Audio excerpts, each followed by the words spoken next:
Howard Hughes flying boat has a wingspread of 320 feet, and that gives you some idea of its size. Howard Hughes himself checked the controls before the first tests were carried out at Long Beach, California. It's a 200-ton machine, laid out something like a ship inside, with 2 decks and accommodation for 700 people. There'd been so much controversy about this flying boat, the biggest aircraft ever built, that her tests made headline news in the States. She's cost $25 million, 18 government millions, 7 millions of Hughes's money, and there was a congressional inquiry into the matter. Now Hughes is at the controls as the 8 engines roar and the ship gets going. He remembers how, at the Senate hearing, he made this dramatic declaration. I put the sweat of my life into this thing. I have my reputation rolled up in it, and I have stated several times that if it's a failure, I'll probably leave this country and never come back, and I mean it. Well, today we're in Glenwood Cemetery in Houston, Texas, standing in front of the grave of the billionaire Howard Hughes. Yeah, Who you are. had a used tool and die they inherited from his dad. But he did a lot of movies with like RKO. I believe he owned RKO Studios. And a lot of things, movies and all that. In the, I believe it was the 60s or something, he became a recluse. And he'd actually disappeared. Nobody knew where he was at. That's this grave right there. You can see Howard Hughes. They got it locked up where he can't get in, which is understandable. And he was recluse and he got sick. And all of a sudden, like I remember '72 when I was at my grandma's house, there was talk about on the news they'd found him. He was dying. I believe he'd gotten cancer. He looked skinny and long hair. He looked really bad. Of course, he ended up becoming like a germaphobe. But a lot of stories behind him. He was one of the first billionaires, and you're talking back in the 40s and stuff. You know, like there were some billionaires back then too, but they were all in the oil business. Now I'm back here with Robert and my brother Craig. It's me again. Greg is not here with us because he had other things to do. My brother's got an SLS going right now, and he's not getting anything in SLS. Second time, and we not left. See, this area here, you can see how the markers look. They have security here. Also, the markers, not the markers, the grave plots start at $100,000 a piece and go up to $1 million a piece. So you'd walk up on something like this, and this is multiple plots. So you can say, you got 3, 4, 5, that's $500,000 right there just for that, not counting all the burial. You got steps going up to them. And some of these plots over here, you can look at them, and they're probably 10, 15 plots for each marker. It is some of the most amazing tombs I've ever seen. Like this here, guys, this statue of a guy bending over. Dr. Allen George Hurd, 1882 to 1926. Dr. Ethel Line Hurd, 1877 to 1933. He didn't live very long. She was 56. Hell, he was just 44.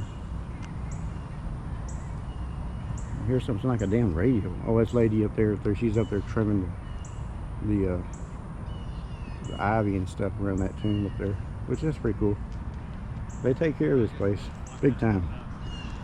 I'm fixing to get out my spirit box and see if we can make contact with anybody. Like I say, Craig's got a SLS app going, and it'll show like a stick figure if there's anybody there. Let me get my spirit box out and see what we can find out. He's the one that said he was had a halo on. I didn't. They just told us to apologize. I don't know what for, but probably because Robert said he had a halo on top of him. Y'all can speak to us. We don't mean any bad things. We're just here to learn and try to communicate, learn what it's like where you're at. Craig's picking up something. It says I am annoying. You are annoying? Well, you know, that's I have to agree with you. Yeah, we know.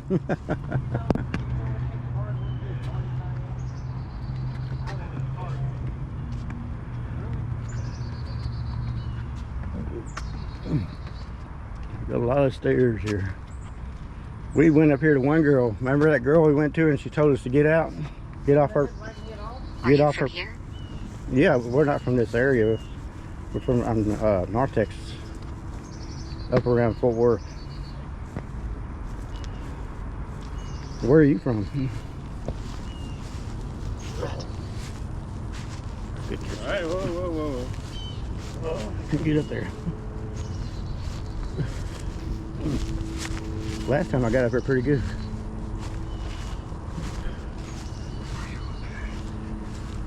Can't understand what you're saying.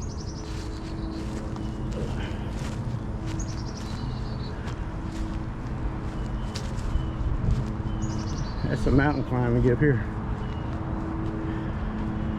This is the girl we went to last time, told us to get off her property. I believe she's a 15-year-old girl.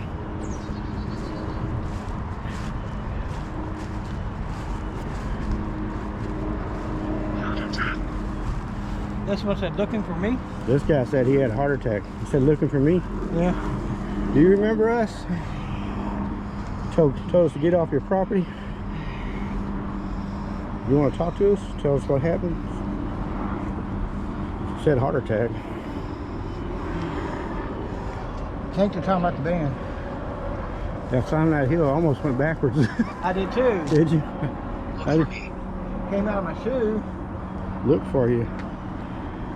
I don't know where. It's gonna be hard to look for you and I can't see you. Are you messing with our heads? Is what you're doing? Are you afraid to talk to us? Are you scared? Are you chicken? Okay. What do you say? Go left. If we go left, you can see you. And he's got a thing in his hand that listen. Okay, we're listening. He's got a thing in his hand. It can see you if you come out anywhere in the view of that thing he's holding in his hand.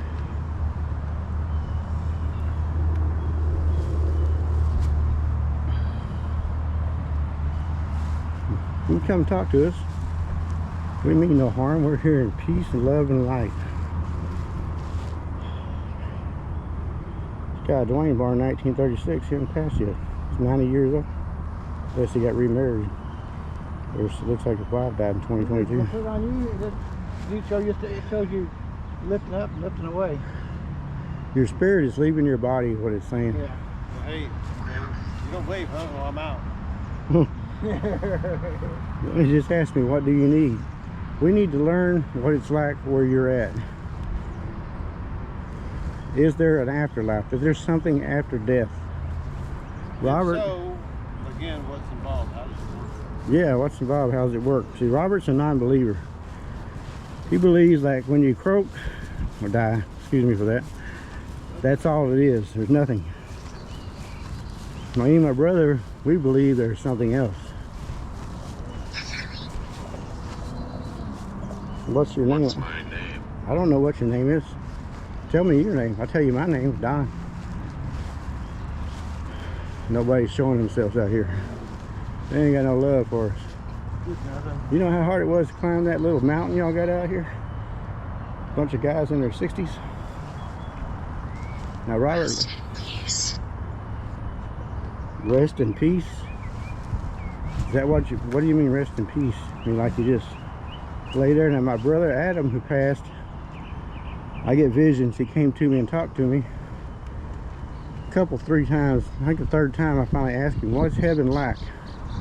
And he told me heaven was like going to the beach every day and you don't got to worry about suntan lotion, which I took to mean it's carefree. And my brother Adam was never talked like that. Not a bad way to go. Got a very beautiful cemetery here. Be cool if somebody would talk to us. A child, that's pretty recent. No, not too recent.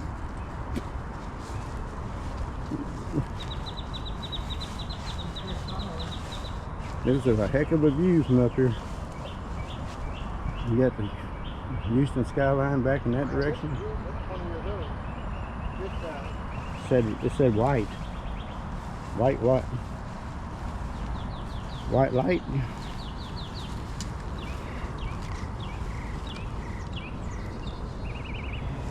Little girl. No, woman. It's a woman. Really? Boy. Oh. Andrew David Robinson, 20 years, 20 years old. 19 years old. My God, he must have got killed. Enraged. Enraged? Why are you enraged? Oh, friend? Well, thank you for that. The enraged stuff kind of picked me up. I know sometimes it's hard to understand what you're saying because we're getting voices from multiple spirits. It was somebody's little boy. We're not going to stay in this section too much longer because it's a big cemetery. We're going to check it out. You know, right there. Tom Tristan was in school, man. After Santa Fe, I was always worried. Yeah. Well, you worry about your kids even after they leave home. I worry about them, yeah. I mean, they just had that big old shooting up in Louisiana. Well, I'm going to end this one here. We're going to move on to another section. Finish? Yeah, I'm fixing to finish it. You're exactly right. If you watch this far, leave a like, leave a little comment, make a suggestion, whatever. Tell us to go kill ourselves. I don't care. Just leave a comment. This is Don signing off with Robert and Craig today.